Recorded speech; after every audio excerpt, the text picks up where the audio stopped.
katanya Praya udah dapat UBK ya. Oh, nggih, Udah dapat alhamdulillah. UBK ya. Nah, katanya orang sih ya. Iya. Mendapatkan sesuatu itu sulit ya masukinnya.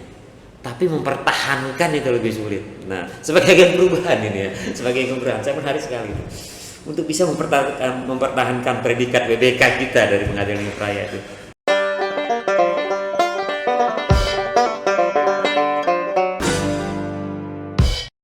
Selamat siang pemirsa, Assalamualaikum warahmatullahi wabarakatuh. Perkenalkan saya Hefi Karyadi, Panitera Pengganti pada Pengadilan Negeri Praya, yang dalam kesempatan siang hari ini bertindak sebagai host di podcast pertama dari Pengadilan Negeri Praya yang diberi judul Bisik Bincang-Bincang Asik. Pada kesempatan siang hari ini kita kebetulan kedatangan tamu spesial, yaitu Mas Hulukin Azim. Selamat siang Mas. Assalamualaikum. Waalaikumsalam. Bagaimana kabar? Sehat? Alhamdulillah sehat. Puasa lancar? Lancar. Sekarang dapat 4 atau 5 puasa? Oh, belasan. Oh, udah belasan ya. Baik. Terima kasih Mas atas kehadirannya di podcast pertama di Pengadilan Negeri Praya yang kita judul sekarang yang diberi judul Bisik ya, Bincang-Bincang Asik Pengadilan Negeri Praya. Mungkin bisa Mas Hulukin memperkenalkan diri sedikit dulu tentang Mas Hulukin sendiri. Nggih. Baik, makasih Bang Evi. Iya. Perkenalkan saya Hulukin Azim, jurusita pada Pengadilan Negeri Praya. Iya. Sebagai jurusita pada Pengadilan Negeri Praya. Biasanya dipanggil apa sih biar lebih enak? Panggilnya Mas Ukin. Mas Ukin. Baik. Mas Ukin, asalnya jangan Tukin ya. Nah, baik Mas Ukin. Saya juga melihat Mas Ukin ini sebagai agen perubahan di Pengadilan Negeri Praya. Kita semua mungkin awam ya tentang agen. Sepengetahuan kita orang awam itu agen itu kayak orang-orang FBI, kayak orang-orang kepolisian, kayak orang-orang agen-agen tersendiri ya. Nah, kalau agen perubahan di Pengadilan Negeri Praya itu apa sih artinya maksudnya? Baik. Agen perubahannya adalah sosok individu ya. Sosok individu yang dipilih dengan mekanisme tertentu oleh Pengadilan Negeri Praya yang diharapkan bisa menjadi pelopor dalam perubahan PN Praya ini atau Pengadilan Negeri Praya ini untuk menjadi lebih baik. Nah, Untuk menjadi lebih baik. Berarti ada SK-nya enggak itu dari pimpinan Pengadilan Negeri Praya? ada penetapannya ada. Nah, kita kan mengenal Pengadilan Negeri Praya itu pengadilan yang kalau menurut kita itu banyak orang yang mengenali Pengadilan Negeri Praya. Saya yakin Pengadilan Negeri Praya itu wilayah hukumnya sangat luas itu. Bisa sedikit enggak dikasih profil tentang Pengadilan Negeri Praya, di mana tempat kita bertugas untuk yang sekarang ini gitu. Izin Bang Heavy bahwa perlu saya sampaikan juga sedikit ya perkenalan lah untuk PN Praya tentang Pengadilan Negeri Praya. Bahwa PN Praya didirikan pada tahun 1972, tepatnya tanggal 17 Oktober 1972. Pengadilan Negeri Praya ini di bawah dari wilayah hukum Pengadilan Tinggi Mataram atau Pengadilan Tinggi Nusa Tenggara Barat. Nusa Tenggara Barat ya. Ada beberapa pengadilan di Nusa Tenggara Barat dan salah satunya adalah Pengadilan Negeri Praya. Dia membawahi wilayah hukumnya itu 12 kecamatan. 12 kecamatan Dengan jumlah desa kurang lebih ya, ini kemudian belum ada perubahan, 144 desa. 140 desa termasuk kelurahan. Itu wilayah hukum yang sangat luas. Dengan beraneka ragam budaya masing-masing daerah desa. Baik, dengan banyaknya kalau saya ambil 12 kecamatan itu termasuk wilayah yang luas, 140 desa maupun kelurahan. Nah, sebagai agen perubahan dari Mas Hulukin sendiri nih, apa sih peran dan tugasnya? Peran saya sebagai agen perubahan di Pengadilan Negeri Praya ini adalah satu, sebagai katalis. Sebagai katalis ya. Artinya memberikan keyakinan, motivasi untuk bagaimana menjadi lebih baik dalam memberikan pelayanan. Kemudian di antara peran-peran yang lain adalah sebagai penggerak perubahan. Penggerak perubahan. Ini tidak mudah sebenarnya ini bagi saya, karena bagaimana saya bisa menjadi promotor perubahan dalam kantor ini. Juga sebagai mediator, sebagai penghubung, sebagai pemberi solusi. Mungkin itulah cakupan peran dan tugas saya sebagai agen perubahan. Sebagai agen perubahan. Ya, menarik sekali. Saya ngambil kutip sebagai pelayanan karena Pengadilan Negeri Praya sebagai pelayanan ya. Nah, Mungkin ada sedikit yang ingin saya tanyakan sih Mas Lukin Ajun sebagai agen perubahan ini. Apa sih saja pelayanan-pelayanan yang ada di pada Pengadilan Negeri Praia? Karena kita tahu adalah pelayanan yang paling terpenting itu adalah para pencari keadilan kan gitu. Para pencari keadilan. Apa sih pelayanan-pelayanan diberikan untuk para pencari keadilan yang meliputi 12 kecamatan, 140 desa yang ada di wilayah hukum Pengadilan Negeri Praia ini? Kita spesifik ya, namanya pengadilan, kita pelayanan di bidang hukum. Iya. Di bidang hukum. Ada juga yang sifatnya administratif, yaitu surat keterangan. Surat keterangan. Tapi secara umum kita di bagian hukum. Di bagian hukum. Misalnya terkait perdata, keperdataan, kepidanaan. Adapun di bidang yang lainnya, yaitu semacam surat keterangan, seperti surat keterangan tidak pernah pidana dan lain-lain. Dan untuk mendukung pelayanan tersebut, kita meluncurkan inovasi-inovasi yang lebih mendekatkan pelayanan kita kepada masyarakat. Iya. Inovasi ya, ini menarik. Inovasi-inovasi yang sementara ini yang ada di Pengadilan Negeri Praia, mungkin bisa dijelaskan. Siapa tahu pemirsa pengen tahu inovasi apa saja. Karena masyarakat kadang-kadang kita tahu bahwa memasuki wilayah pengadilan, jangankan memasuki ke dalamnya, pintu pengadilan aja mereka takut kadang-kadang. Mungkin ada inovasi-inovasi tersendiri mungkin yang diberikan oleh Pengadilan Negeri Praia. Mungkin Mas mungkin bisa jelaskan itu. Memang untuk stigma yang dahulu memang begitu. Wah, ketika masyarakat di pengadilan udah takut. Iya, betul. Jadi salah satu inovasi kita adalah pertama yang ditekankan oleh pimpinan adalah ketika melayani kita menerapkan 3S. 3S. Salam, sapa, senyum, salam, sapa. Di dalam pelayanan kita. Untuk inovasinya di antaranya adalah pertama tastura ya. Tastura itu kemudian ekord, ada tastura, ada ekord, terus ada era terang, dan siputu gesit. Itu salah satu di antara aplikasi-aplikasi terobosan kita untuk mendekatkan pelayanan kepada masyarakat, lebih memudahkan mereka. Begitu. Lebih memudahkan masyarakat para pencari keadilan, sehingga nuansa serem di pengadilan itu bisa diangkat. Saya coba ngambil banyak sekali terobosan-terobosan yang dilakukan oleh Pengadilan Negeri Praia. Salah satunya ada tastura. Ini mirip-mirip dengan Tatastu Trasna yang slogan yang di Lombok Tengah itu. Nah, kita pengen tahu sih. Mungkin masyarakat itu tahunya Tatastu Trasna yang disingkat tastura. Kok di Pengadilan Negeri Praia ada tastura? Apa sih? Bagaimana sih motivasi? Ini tastura ini berbentuk apa sih Mas? Kalau boleh saya tahu? Tastura ini adalah aplikasi chatbot. Aplikasi ya? Chatbot. Jadi masyarakat melakukan chatting dengan nomor ini dan akan disampaikan layanan apa yang diperlukan. Jadi ketika kita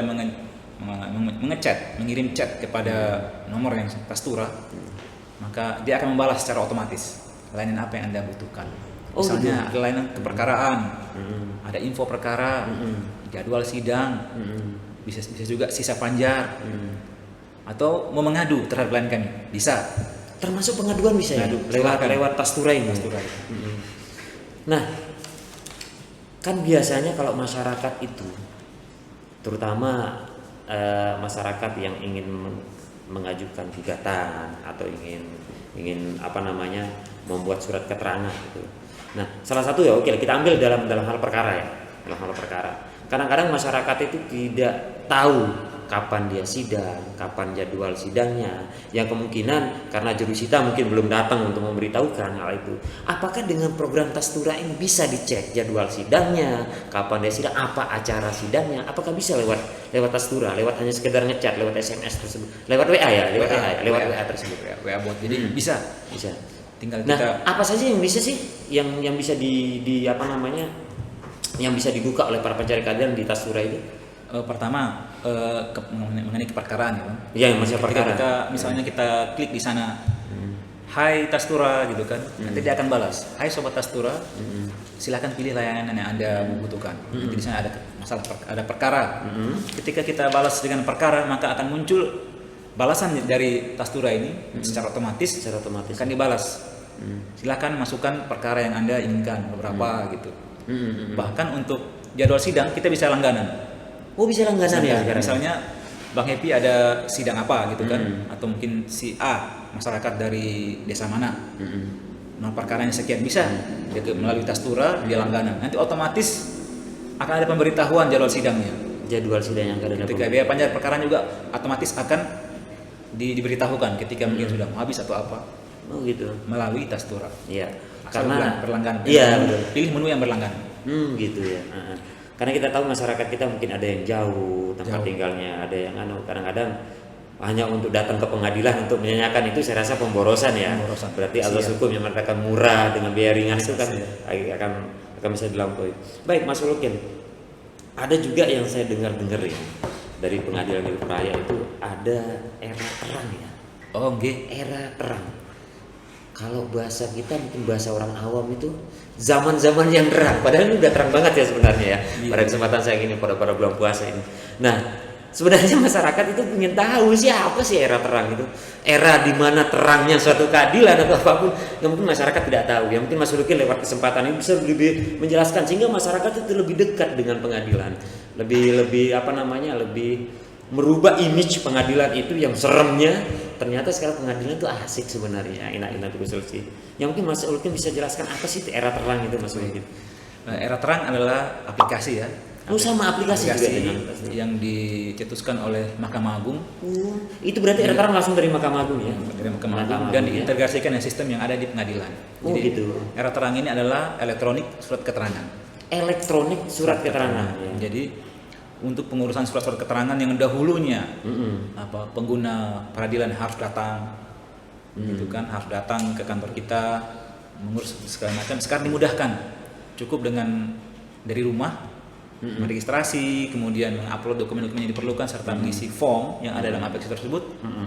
Nanti dia otomatis akan masuk ke sistem kita di pelayanan di depan kantor kita. Jadi di lobi kita akan masuk notifikasi bahwa ada surat keterangan masuk gitu.